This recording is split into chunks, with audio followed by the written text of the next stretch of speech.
ძვირფასო წიგნის მოყვარულებო, მოგესალმებით პაატას სამუშაო მაგიდიდან, რომელიც მისივე ხელით არის შექმნილი ეს მაგიდა და აქ ამ მაგიდაზე ქმნიდა ის თავის უკდავ ნაწარმოებებს.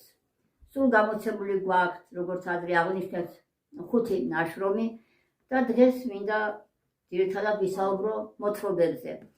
ეს მოთხრობები, როგორც გარეკანი, ასევე მეორე ყდის გვერდი, ისევე პაატას ნახატებით არის გაფორმებული. წიგნი შეიცავს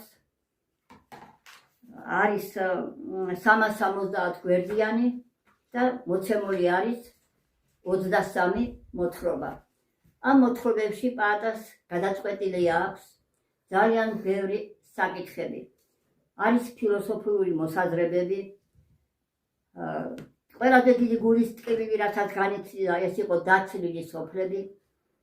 ძალიან კარგად აქვს გადაწყვეტილი სიკვდის სიცოცხლის საკითხი და მას მოთხრობაში იდუმალი მეგობარი, ყველაზე მეტად აქ არის გასარკვევად. ეს არის როგორც ახალგაზრდისთვის, ასევე მოხუცისთვის გამოცხადება და ეუბნება პირდაპირ სიკვდილი, რომ მე თქვენი მეგობარი ვარ თქვენი გაჩენის დღიდან და სიკვდილამდე თქვენთან ვიქნები. როცა მოვკვდები მე, მაშინ თქვენც მოვკვდებით. ეს ერთხელა მოვკვდებითო.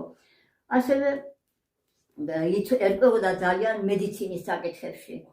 აი სულიერი ადამიანის სულიერი და ფიზიკური ყოველ მხრივ შეეძლო ჩაწვდომოდა ადამიანის სულს და ჩაწვდომოდა ასევე მის ფიზიკურ აღნაგობას, მკურნალობის მეთოდებს და ძალიან ბევრი საკითხები აქვს გადაწყვეტილი.